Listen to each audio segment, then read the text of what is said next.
hypothetically, let's say we're in Game 7, the World Series. I have a chance to win the game for us here. I want to be facing Mariano Rivera.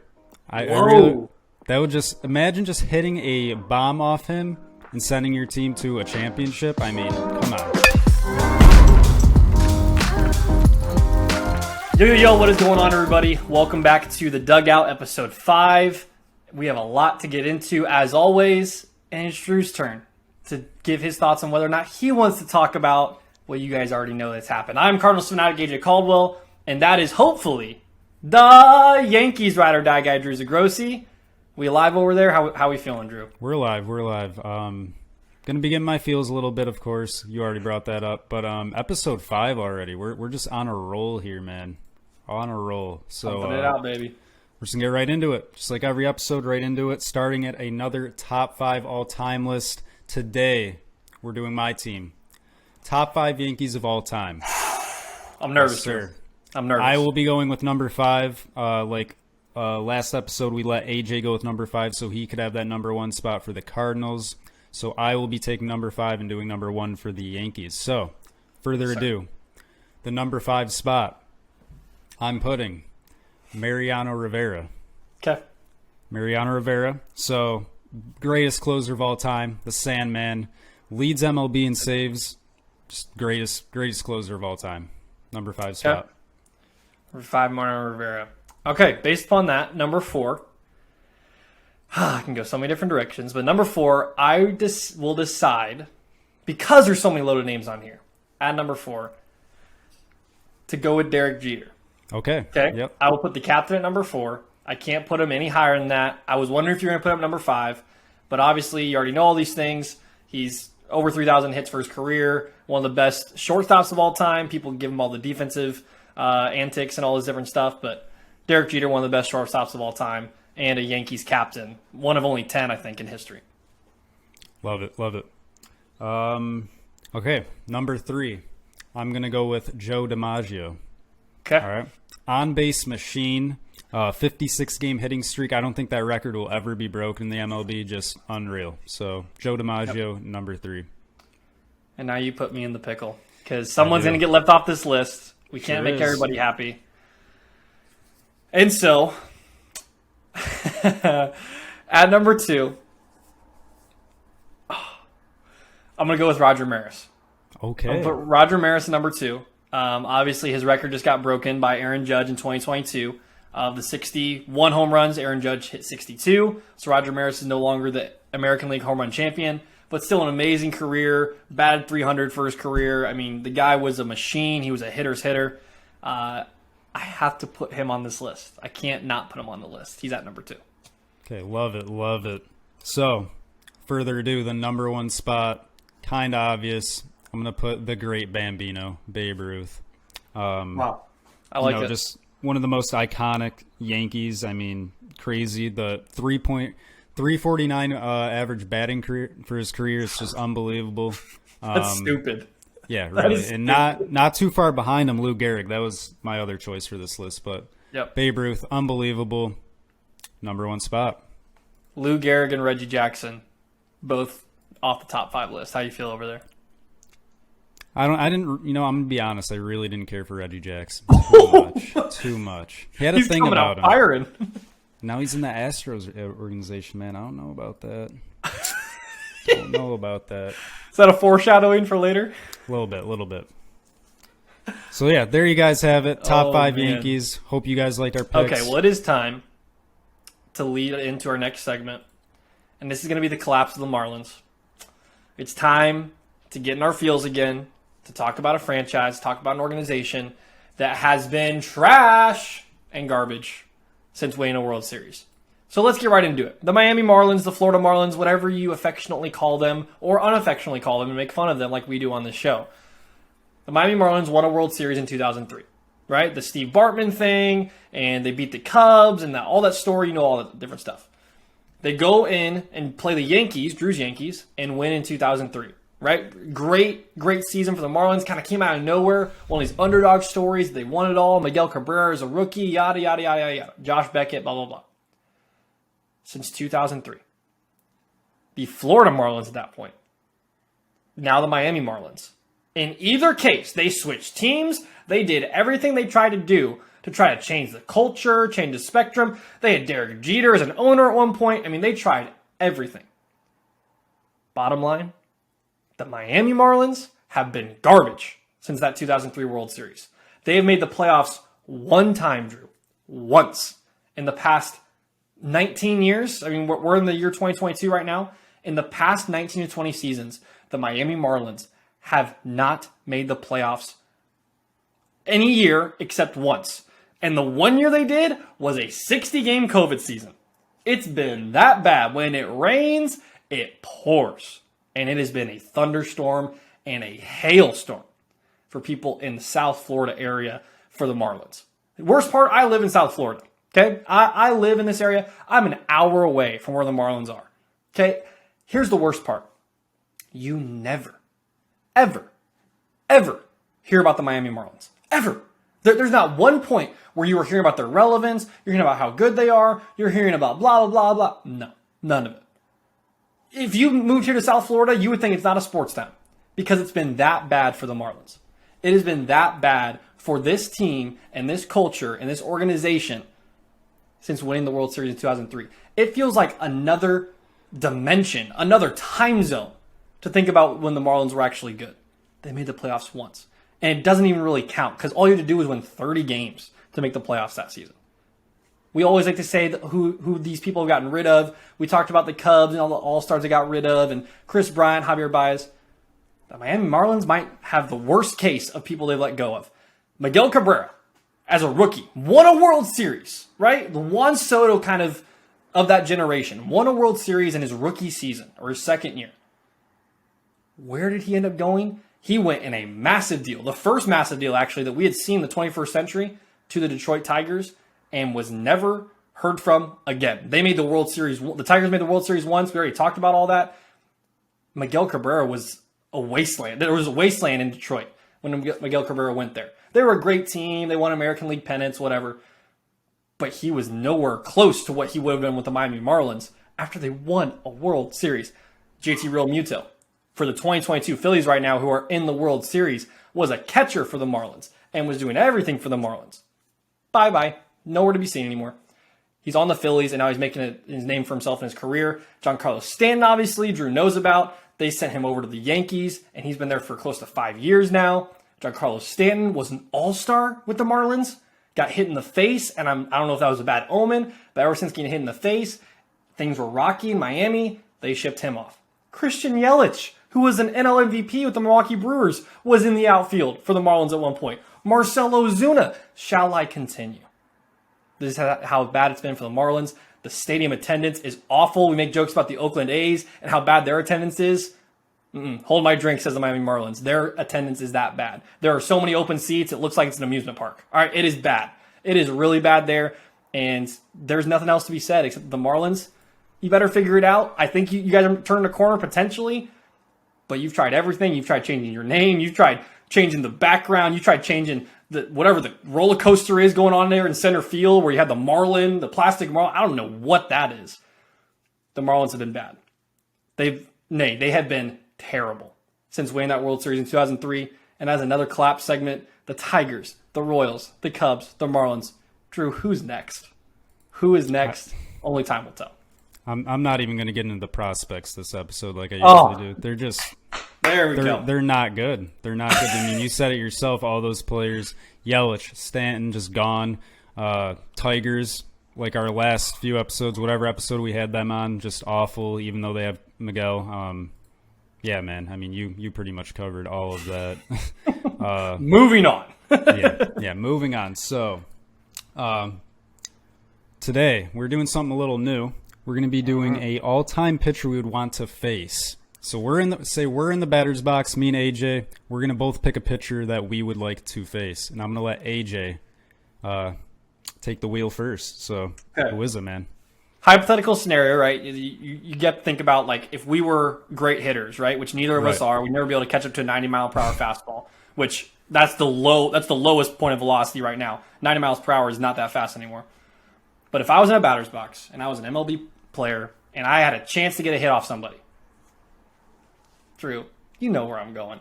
Clayton Kershaw, bro. I want to hit a jack off Clayton Kershaw. One of the best memories for me is Matt Adams' 3-run shot in the playoffs off Clayton Kershaw, and it was a hanging curveball. Oh, please, please, please. I want to see Clayton Kershaw try to throw over a curveball, get me over, and I just nuke that thing out of the stadium. I would love that. That'd be a time of my life, a moment of my life. Being from LA as a Cardinals fan, I mean, obviously the hatred for the Dodgers just grew. So hitting one off Clayton Kershaw, great pitcher of all time, right? Great pitcher. But I would love to hit a jack off of him. Clayton Kershaw is my pitcher. I love that. So you have that little hate thing going on where you want to hit it off someone you dislike, team you dislike. I actually want to hit it off a Yankee. So hypothetically, let's say we're in Game 7, the World Series. I have a chance to win the game for us here. I want to be facing Mariano Rivera. That would just imagine just hitting a bomb off him and sending your team to a championship. I mean, come on, greatest closer ever. That's who I'm picking, man. So you would knock the Yankees out of the playoffs by doing that, or you would win the World Series? Win the World Series, yeah. What team would you be on if you had to pick? I have a soft spot for the Padres. I do like the Padres a little bit. So you know what? You just made a lot of people that I know happy, Drew, by saying that. I'd like to be on the Padres.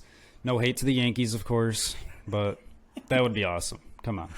Wow. I did not think you were going to go in that direction, but I'm proud of you for doing that. Off Mariano Rivera. Well, there you go. Yes, sir. Well, there you guys have it. That's something we want to do maybe every week, maybe a different position where we'd want to play. Give us some ideas. I think that's a cool segment. We really kind of like doing that. So, yeah. So, next, we're going to be talking about our favorite baseball moment that we watched live. We could either be at the stadium, watch it on TV, whatever. I guess I'll go first. Do it. Mine would have to be on TV. I really enjoyed watching the final game of the Nationals World Series, their first World Series, seeing all those guys win that. Bryce Harper just not being there after signing that huge deal with Philly, that was kind of funny. But, yeah, I mean, anytime you can see a team win their first World Series ever, I mean, that's history. So I'm going to have to go with that. Yeah, here was the ground rules that we gave, just for some backstory, guys. We wanted to do a best baseball moment, but you guys have already heard me gush about our pool's 700th home run. You've already heard Drew gush about Aaron Judge's 62nd home run. So we gave some ground rules. It couldn't be a Cardinals moment or a Yankees moment. So for me, the Cardinals, for Drew, the Yankees. So I could choose a Yankees moment if I wanted to. I'm not going to go in that direction. I'm going to go kind of unique. 2007, Rockies versus Red Sox in the World Series. I don't think it was a game where the Red Sox clinched because they ended up winning that World Series. But I will never forget, bro, hopping in the car with my dad. My dad was like, hey, we're going to this burger joint. We're going to pick up burgers. We're going to come back, and we're going to watch a whole game. And just sitting in my basement, growing up, I was like 9 or 10, and just kicking back and watching a World Series baseball game. And keep in mind, 2007 was all those cool Fox graphics and sound effects and all. Like, it was a blast, bro. It was like I wasn't a fully fledged Cardinal fan at that point. I was still too young. But, dude, that was so much fun. And that 2007 Rockies team, I mean, Matt Holliday, you had, like, tons of dudes. Troy Tulowitzki was a shortstop. I mean, you had some dudes on that team. But the Red Sox were goated, bro. I mean, David Ortiz, Manny Ramirez, like, they were a dynasty at that point. They were becoming a dynasty. And it was crazy. It was crazy to see what the Red Sox did. I don't remember what the series ended up being, but the Red Sox and Rockies in the 2007 World Series was a cool baseball moment. I watched live on TV, so that was a lot of fun. So that's our best baseball moment. Transitioning, we're going to go into an on this date, as we always do on this show. We give a date based upon when we are recording this podcast. So today is October 24th, 2022. And on this day, over 20 years ago, in 1994, the Atlanta Braves, Greg Maddux, became the first pitcher to win 3 straight Cy Young Awards. That's right, 3 straight Cy Young Awards. He unanimously swept it in the National League, right? You think about all these great pitchers over the years that have had these close races. No, Greg Maddux just swept them away, winning 3 straight Cy Young Awards. And that was the 3rd straight one that he won in 94, sweeping the National League race for the Cy Young. And he was 16-6. Get this. Think about this in 94. It's a far cry from today. 16-6 with a 1.56 ERA.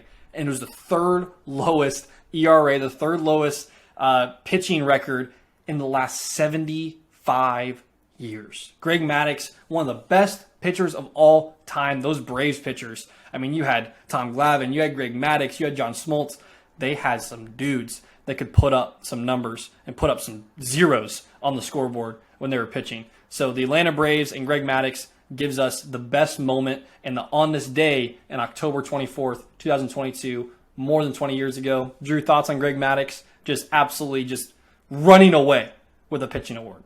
Yeah, I mean, it's crazy. That whole era of those Braves pitchers, just unbelievable. A little off topic, but like anytime you play MLB The Show, every single game, he's just like unbelievable on. Like anytime you pick him. So he's just crazy, unbelievable. 99 overall? Yeah, pretty much. Like, just crazy.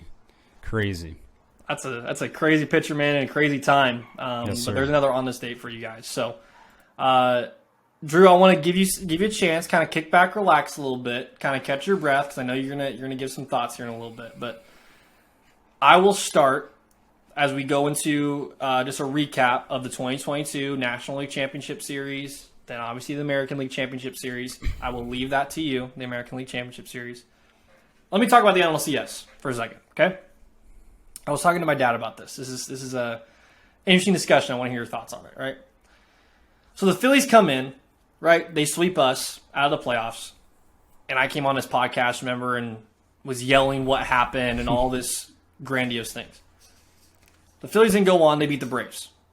Right? And I don't know if we even had a chance to talk about that because we were still in the midst of it, but they beat the Braves, moved on to the NLCS, and they're playing the Padres. So these two underdog stories, right, going up against each other for the chance to go to the World Series. I mean, this is what you dream of as a kid. If you're a Major League Baseball player, if you're someone who is aspiring to be a baseball player, this is what you dream of, the chance to go to a World Series. The Phillies and Padres going up against one another, they put on a clinic. And it wasn't just the Phillies. The first two games, the Padres and Phillies were going back and forth. They split in San Diego, right? It's 1-1 going to Philadelphia. Drew. Bro. What Philadelphia did to the Padres, I think the authorities in Philadelphia need to be called. Because there was just assault of San Diego Padre baseball players over the next 3 nights. I mean, it was just a bloodbath, dude. There was no chance. The Padres didn't stand a chance. I mean, it was just all over the map. In every phase of the game, the Padres would punch back and it'd be like, oh, there's going to be a shift here in the momentum. Nah, fam. The Citibank Field in Philadelphia, I think there were power outages. I can't clarify. I can't say that for sure, but I warned everybody last week that I think there might be some electrical power outages in Philadelphia because of what the Phillies are doing in Philadelphia right now. That's exactly what it looked like was going on. Bryce Harper, Kyle Schwarber, Rhys Hoskins, dudes were mashing home run. I don't think when I was watching the game, I saw them hit a single. Like, I don't remember seeing them hit a single. It was either a double in the gap or a bomb into the left field or right field seats. I mean, it was all over the place. And the Padres, who I had a soft spot for because of the friends that I have, they didn't stand a chance, dude. Like, they tried to do everything they could. Juan Soto hit home runs in back-to-back days. But when we look back at 2022 in the National League Championship Series, it's the year of the Phillies. But here's my bigger point. Philadelphia sports, bro. They've been so bad for so long. Drew, you know this being from New York. They've been so bad for so long. Here's the case I made to my dad. This is why I hate Philadelphia sports fans, right? I don't know how they're going to react if the Phillies win the World Series. Because they don't understand success. Like, you think about the 76ers, you think about the Eagles, you think about the Phillies, you think about the Flyers even. Like, all these professional sports teams, they've been so bad. Like, you have to go back to Julius Erving. You have to go to Nick Foles, right, for the Philadelphia Eagles. And that was just a fluke year, and they were bad after that. Like, they've never had consistent success. And the Phillies have had one of the best years, maybe in Philadelphia sports history. And I'm more nervous for how the city of Philadelphia is going to react than if the Phillies were bad. Like, at least I know what the Phillies are going to do, what Philadelphia is going to do. In 2022, bro, there could be, like, mass, like, destruction in the city of Philadelphia. Like, it could be that bad. And that's why I hate Philadelphia fans, because they don't know how to handle success, man. Like, it's so mind-numbing. Like, I don't understand, like, why you have to be so outraged. Like, they almost love to hate their team. That's what I think of Philadelphia fans. Like, they almost love to hate them. And so it's like, now that you guys are good, I'm more nervous than if you guys were bad and, all these dangerous Phillies fans. No, you would look at them and be like, no, they're just regular Phillies fans mad at their team. Now you're actually good. These people have no like sense of reality anymore. Like they're in another time zone, dude. Like they're in another world right now, and it makes me really nervous. So I'm thankful I'm not in Philadelphia. You obviously are close to Philadelphia, being in New York, but I don't know what the Phillies are going to do. I'm cheering for the Astros. I know it sounds kind of blasphemous. Oh, they're cheaters. But I think that the Astros are a loaded team. Drew will get into it in just a second. I can't see the Phillies win, man. I'm nervous. I'm nervous for the state of Pennsylvania if the Phillies win.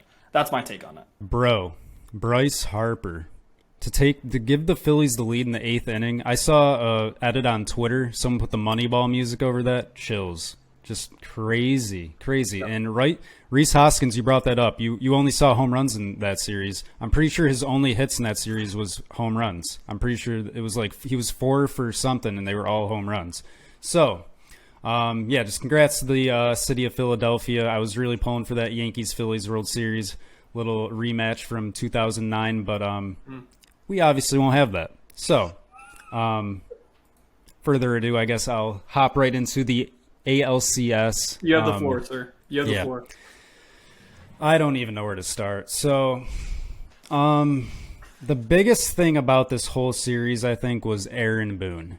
Because the decisions he was making, it was just Matt Carpenter. So, I mean, he pinch hit a lot in this series, and I think it was the last game he got a hit, and then the man was basically limping to first base because of that foot issue that he was having. So I don't think that's like over with. I think they just kind of wanted to shove him back in and see what they could do. But awful move by Boone, of course. IKF. We can keep saying this every episode. Can't make any routine plays at shortstop. Gleyber Torres too. I mean, he tried flipping it to shortstop. I think it was actually IKF. IKF comes diving off the bag, and that was basically where I kind of figured that there's really just no chance anymore. So Jeremy Pena, Astros fans, you probably already forgot about who Carlos Correa even is. I mean, that man is putting on a show in Houston. And I said it like the past few episodes. He's going to be really special for that organization. Unbelievable. I don't even know how old he is. He's got to be like 20 years old, 21, something like that. But unbelievable. Like 3 home runs, I think, in this series. So great for him. I mean, he wasn't on the cheating team, so I don't mind him too much. But I mean, he still defeated the Yankees a little bit there. But Josh Donaldson, another like just what are you doing, dude? Looks at every single strike. And that's a problem. There was a video of Brian Cashman, the Yankees GM, surfacing Twitter coming back after the Yankees lost yesterday. And he basically said, we were great to have Gio Urshela. He meant a lot to this organization, but he's not Josh Donaldson. And that just ticked off a bunch of Yankees fans, including myself, because I was a huge fan of Gio. And it's not a good look. It's really not. So a lot's got to change. I really hope Aaron Boone goes somewhere, anywhere but the Yankees, but he'll probably stay. It's just how it is. And, that's really it. Josh Donaldson can't be our third baseman next year. I really would like Oswaldo Cabrera to move over to third. I think that would be a good move. Make sure you re-sign Judge and put Rizzo back at first and basically have the kids be running the infield. Put Oswald Peraza up there. No point in going out to get Carlos Correa. Let him go wherever. We got Anthony Volpe. But other than that, it's really disappointing. You know, it kind of hurts getting swept by the Astros. I mean, we could have at least won one game maybe, even in the Bronx. But that's really all I got. I got all my anger out earlier last night. But anything you would like to say about that? Did you watch any of those games? I did. Yeah, I did. It was tough, obviously, because we're kind of bonding over baseball now. To know that you'd have to kind of get in your feelings, but it's nice to know that someone else has to feel the pain I feel now. But man, like I can't imagine the New York sports market's even worse than most, or it's probably the worst. You know, so it's gonna be tough for Aaron Boone. I agree. I think he needs to go. it's kind of a different vibe, right? What happened to us with the Phillies, I was just kind of like, we just didn't show up. It wasn't that we didn't have people. With the Yankees, I feel like, as you're saying, like there are things that need to happen moving forward. I even saw somewhere it's like the Yankee way, quote unquote, is not working. And so I don't know what needs to happen, but it was just clear that the Astros are in a different echelon in the American League. I was talking to buddies, like they might not lose a game this postseason, bro. Like it's incredible to think that at one point we were joking about these guys being cheaters, and now we're wondering if they're one of the best like dynasties of all time. Like that's just what we're going to be talking about, I think. The Astros kind of have that Derek Jeter. You're familiar with the Derek Jeter, Jorge Posada, Mariano Rivera dynasty days. I mean, they just do. You have Alex Bregman. You have Jose Altuve. Jeremy Pena's 20. Like he's not even able to drive yet, kind of thing. You know, like he's just unbelievable. And then you have guys like Kyle Tucker. You have Jordan Alvarez, who are all young. We talk about the Braves having all these young guys. Forget that, bro. The Braves have won one World Series and made the NLCS twice. The Astros have just gone to their seventh straight. They were in their seventh straight ALCS, and they've just gone to the World Series, I think, for the fourth time in the last 6 years. They're elite. They're absolutely elite.